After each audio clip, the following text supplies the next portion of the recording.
Right, guys, we're back. We say that every time. We should stop saying we're back and say, here's another video. Here's another video. We're back. It's been a while because Steve's been working with Borat in Kazakhstan again for a few million months, and he couldn't be bothered to do any videos, so we thought we'd better do one, didn't we? Let you know where we are. Yeah, there's a few. We've had another car we've been on as well, haven't we? That we haven't posted anything on for various reasons. Yeah, the it's customer. not we haven't been doing anything. We've been doing something. We've been doing a lot. Well, we finished the camp shipping car of Andy Kirkley's. That's now done, gone back. So yeah, that's one done, which we wanted to get done, didn't we? It's been a while as that car. The other car that we're not allowed to mention just because the customer doesn't want it on social media, etc. That we're working on it. We can show you some bits on it, but we'll just not identify what car it is.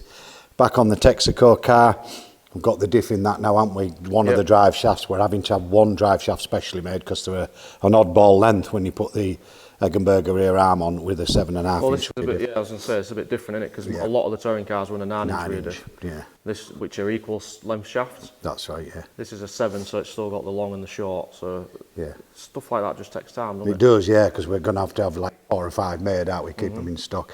So I started piping up the water system on the Texaco car yesterday.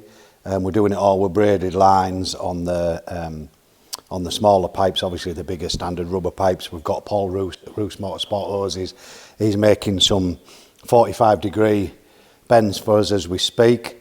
So we can put the aluminium pipes in, but we needed the exact right 45-degree bends, so he's doing them for us. So we'll show you on these, shall we? Show you what we've started making. Yeah. Right, we had a bit of a dilemma doing the water system on this car because obviously most cars, modern cars, run aluminium header tanks, etc. But because we want to keep this car exactly as an original Texaco Eggenberger car was, we wanted to run the header tank that we'd got. So the dilemma we had is obviously on our radiator and intercoolers, we've had all proper AN fittings put on so we can use the braided hose in because it's just more professional, looks nicer, easier to maintain. But then obviously we're trying to go to a plastic header tank. So how do you go from a Goodrich fitting to a plastic header tank? So what we've come up with on one of them, which we'll show you now, is on this one, on the original car, my Bastos car, that fitting, the bigger one goes into there, where the level sensor would be. So we had to work up a way, which was, well, come this way, we'll show you on this car, so you can see what we had. They've just made one up with a rubber pipe, and the same on the big one, they've just pushed a pipe into another pipe and clamped them together. And although it works, we wanted to come up with a nicer way of doing that, didn't we? So what nicer and less like to fail. Potential for failure, I guess. Yeah, so what we've done for that one is I made this up yesterday so we can put a Goodrich fitting on there. So I made that washer, I've countersunk it so that that'll sit in and we can weld that up all the way around. And then what that does, that will sit in there, push against that rubber seal, and once that's welded on, that sticks through. And we can put a Goodrich, an AN fitting, straight onto there like that. So we think that is just a nicer way of doing what was originally done, like that. So it looks better. Same with that, what Steve did yesterday, he basically mirror imaged that piece coming off the header tank, reversed it so that the lip will hold the rubber on, and then welded a fitting onto the end of the aluminium tube so we can slide a pipe on to convert it to an AN fitting. But unfortunately he cocked it up, didn't he, Steve? Good job, put it in the lathe and squashed it a bit, so he's going to have to start again with that. So that's my piss taking over and done with. I'm sure there'll be more. Not like me, is it, to take piss out of Steve. So as I say, we're going to just now get Steve to weld that up. I've made a little bolt in it, to make it easier for him to hold it in place while he welds it up, and then we can fit that. So we're back on with this.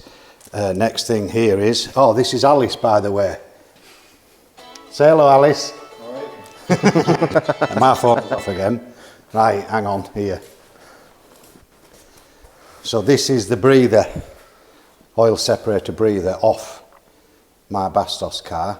So we're getting them replicated. Phil Allenby will make them for us. And that sits down there like that, basically. So again, an exact copy of an original Eggenberger part. We're going to have 4 or 5 of them made, so we've got them in stock.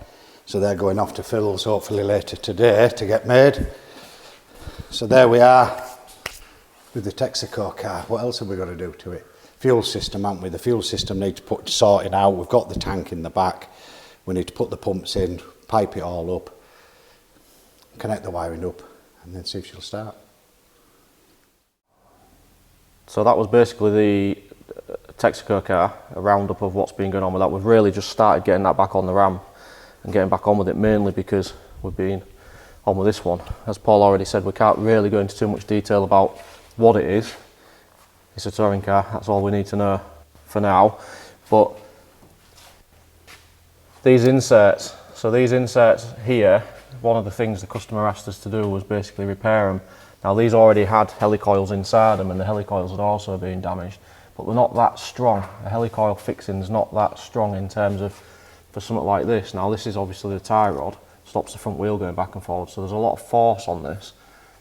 So what we do is, even when we build our cars from scratch, we don't rely on the standard fixings.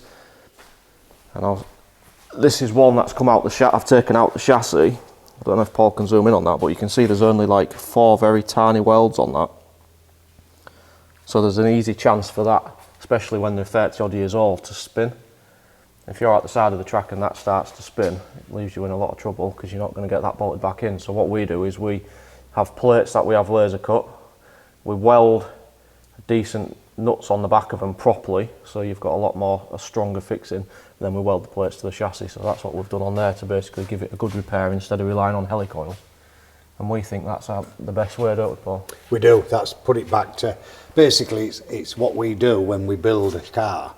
We weld that plate, we do away with the original fixings, we weld that plate on with, as Steve says, with our own nuts on, and so we'll put them on, and you can see there we've got a good clean thread, a reliable one, and one that we know now will last this car for the rest of its life. So we've touched the paint up, we've still got to polish that in, but by the time we polish that back in, you'll not notice that. So we think that's a good repair.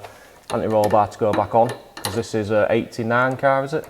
88, 89. So it's got the adjustable roll bar. Other than that, we're about there with it really. Yeah. Everything's back together. We're waiting on the seals for the calipers because this has got some oddball calipers on it. It's got basically a changeover caliper because it's an 88 car. It's got 88 calipers and they switched them very slightly in 89. So we ordered all the seals and pistons and they sent us the 89 ones, even though they give us the part number. Not their fault, by the way, it's just because of that crossover. So Questmead, we buy all our parts from, they were fantastic. Just send the other ones back, Paul. We'll order you the smaller ones. They managed to find us some. So we're waiting for them, then calipers go back on. We made all the brake pipes up, they're all on. Roll bar, we had to make an insert for this because I think it was M10 up here, off the top of my head. Yeah. And an M8 down here, so I had to make a sleeve, a 1mm wall sleeve to go between it. Well, that got that back together. Rear diff, again, it's not because it's not an Eggenberger car, it's not got the alloy rear arms. This is basically specification Rouse car, car, yeah. Well, it's nearly done, isn't it? Yeah, prop shafts back on, gearboxes back in. I think what we should do is send it down and show them under bonnet, just so we can see the breather tanks and that we've had made. Yeah, exhaust. I made a bracket for the exhaust. Made a stainless bracket for that yesterday. So that bolts direct to the chassis. There's no rubbers between it or anything like that, which we found is the best way to mount them. We'll send it down. So we're just waiting on the wiring loom, aren't we? Yeah, the wiring loom was a brand new loom that the customer supplied with the car.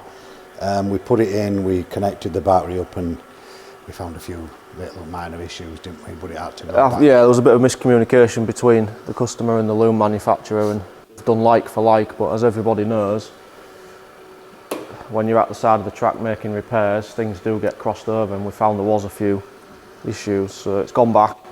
They're happy enough to fix it.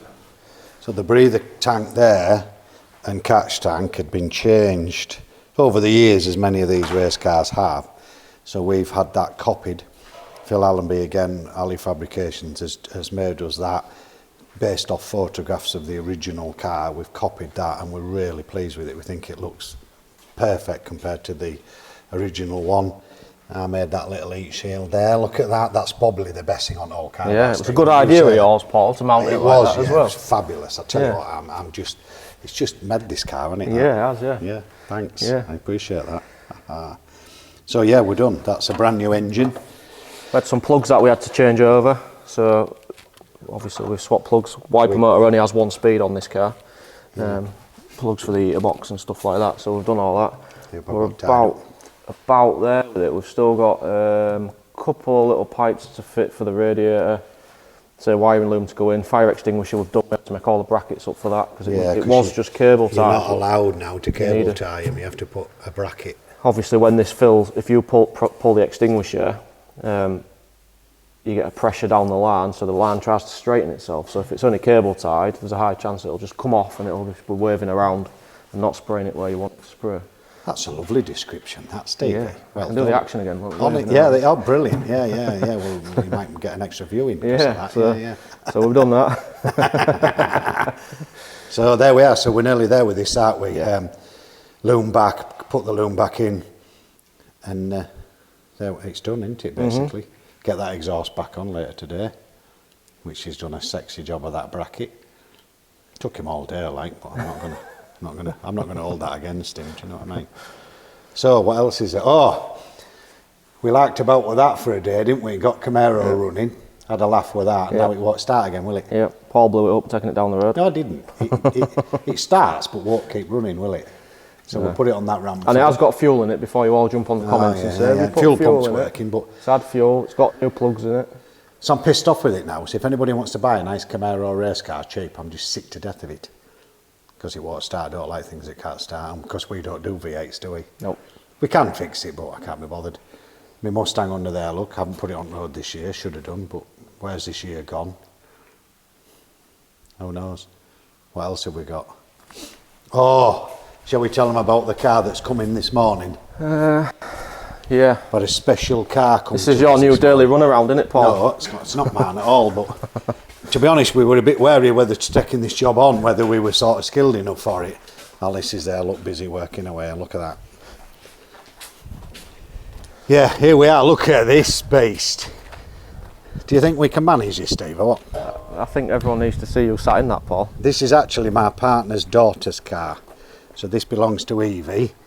She's learning to drive. She bought this car and we're just putting an handbrake cable on it because Amanda snapped the handbrake cable being a bit rough. So I've got to put an handbrake cable on it this morning. Do you think I'll manage it? No. I think there'll be a... Can you have a look at this, Steve? Can you have a look at that? Yeah, Steve will maybe do that then. So what else have we got in, Steve? Japanese car. Yeah, this car here has been brought in from Hong Kong, believe it or not, and that's no lie. It was shipped from Hong Kong.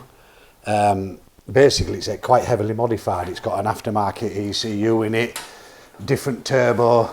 Injectors, whole set turbo and various other bits that you don't like, Paul. No, so basically the customers asked us to put it back to completely standard. So we're just gathering all the bits together now to start that and put that back to standard. Apparently that is the reg plate that it runs on the road with over there. So they say, don't know how true. We thought it was a show plate, didn't we, when that came in? Well, he says no, it ain't. And then obviously that'll get shipped back to Hong Kong. That's made an appearance again. These are all the bits that Alice is stripping for us now, ready to go to blast and powder coat for a 500 road car complete restoration. We're doing the shells in the other workshop painted.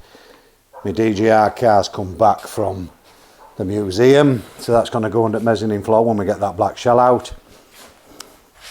The beige car has finally made it back into the workshop. Before we get to that point, do we want to mention about the fuel pipes and why it's important to check them?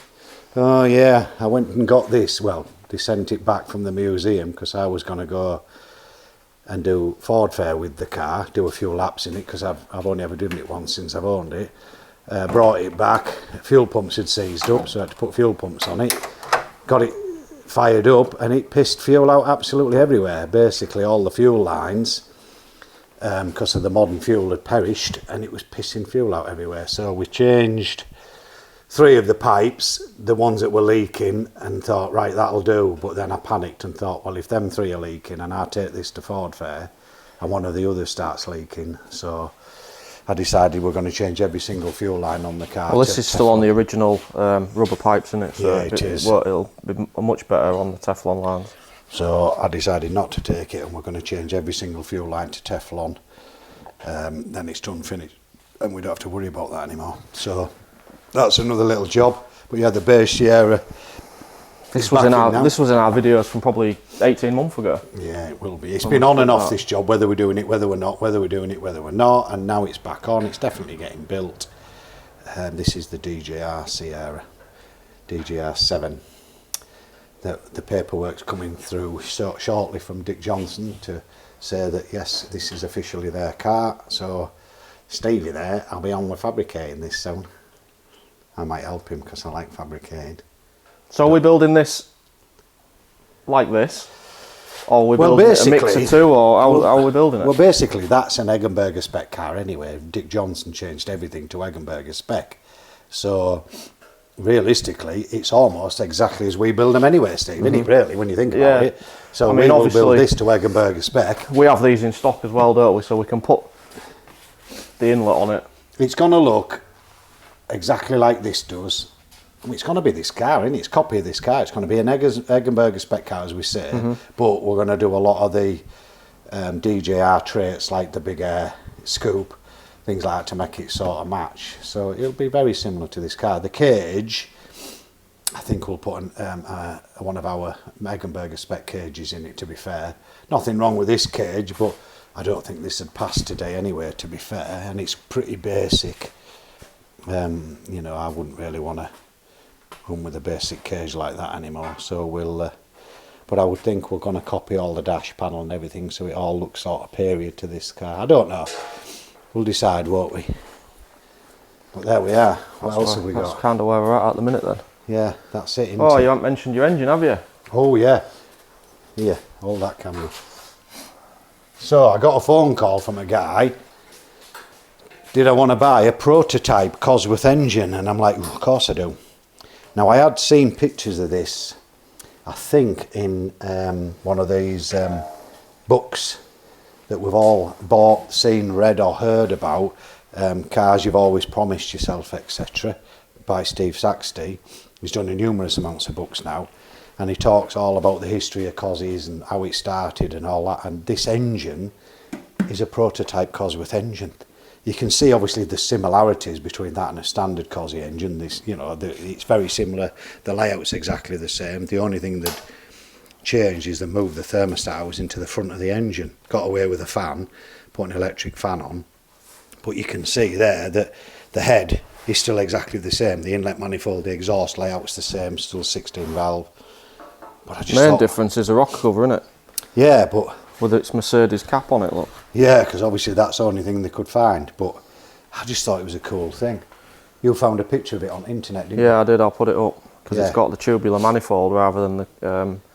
It's completely different to what cast manifold, people know as a so I'm off to get the tubular manifold made. I'm going to get it copied, put an inlet manifold on it, get it all painted up, and take it to shows, aren't we, with us and display it. But that is a genuine. It's number 4 because it's stamped as well, isn't it? There. Yeah, it is. Yeah. 0004. So they made 10, didn't they? Yeah, they did 3 initial prototype engines, and they did a batch of 10, and this is number 4. So, apparently it was running, wasn't it, in a car? Oh yeah, it was running, and the guy who sold me it was going to put it in a car and use it, and he says, oh, it'll run, you can use it. And I said, but the problem is, where are you going to get bits from? You know, if anything goes wrong with it, where are you going to get parts for that engine? So I'm not going to use it, I'm just going to display it, really. I think it's quite a cool thing. Yeah. So there we are. Right, we'll come back to you at the end of the week. See where we've got. See what we've done. So that's the end of another week. Friday's come around again. seem to come around too quick. We don't get as much done as we always want to get done, but things do take time. So we thought we'd just show you what we've done. So we have got the water pipes fitted now, from the header tank to the rad. So I'll grab camera, I'll show you what I've been doing, and Alex will show you what he's been doing as well. So that's unfitted. So basically what that does is that goes from what would normally be the level sensor to tell you that you need to top your coolant up. Now it goes into a -6 AN fitting. And then the bottom one there, basically again what I've done, machined up a fitting that looks exactly the same as the plastic piece that's on the header tank. And then I welded on a dash, I think it was a -8 or a I think it's -8 off the top of my head, a -8 air quick fitting, and then that allows us to connect up the hoses up to the radiator, because the radiator's also got AN fittings on it instead of having Jubilee clips and stuff. So that's one of the jobs that we've been on with. And then we'll have a look at the ducting that we've done on this one.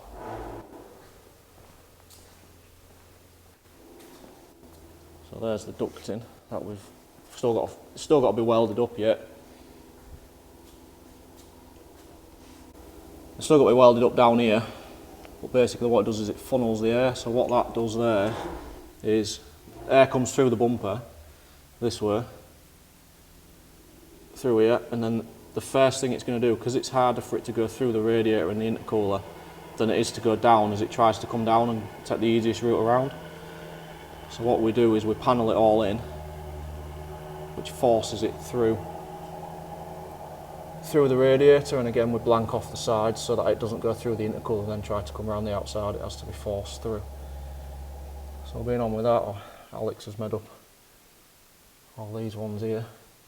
He made all these bits up and stuck them on and what have you. So that's been going on. We've got the exhaust on now. Exhaust is back on. You can see that there. That's all bolted up. Heat taping to stop it melting the new paint. So that's that car. And then we'll go through next door and we'll have a look and see. Alex can tell you what he's been up to today. So some of you might remember, if you watch our older videos, we stripped, it's probably nearly 2 years ago now, we stripped down a black RS500 that's for restoration. So that came back from paint a few months ago. And these are all the bits here ready to go back on. So Alex can tell you what he's been up to. Right, so I've stripped all these out, took all the bushings out and that so they can get took away. And then I've also been all the nuts and bolts, been sandblasting them, so that's what they look like before. That's them after sandblasting. And then I wire wheel brushed them to give them shinier, so when they get took they'll look brighter. So when the zinc's on, if we don't, basically when they've been blasted they end up with a bit of a dull finish on them. So then when they're zinced it doesn't look quite as bright as it maybe should. So what we do is we then run them round on a wire wheel, which is what Alex has been up to as well. And then that just gives them a brighter zinc finish. So that's what he's been doing. Right, one of the jobs I've had to do today is this front cross member for one of the 500 road cars we're doing a restoration on.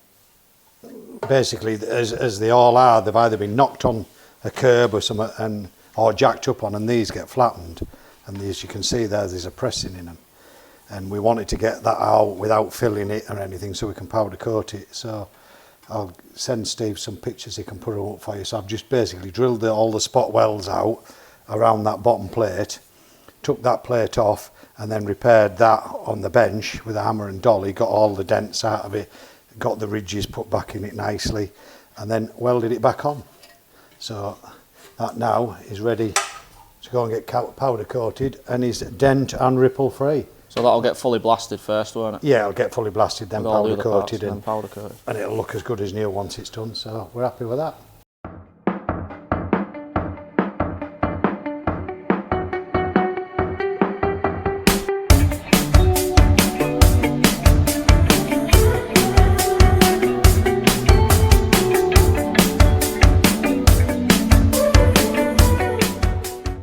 So that's it, another week finished. As you can see, all Paul's done is a cross member all week. So What are you laughing at?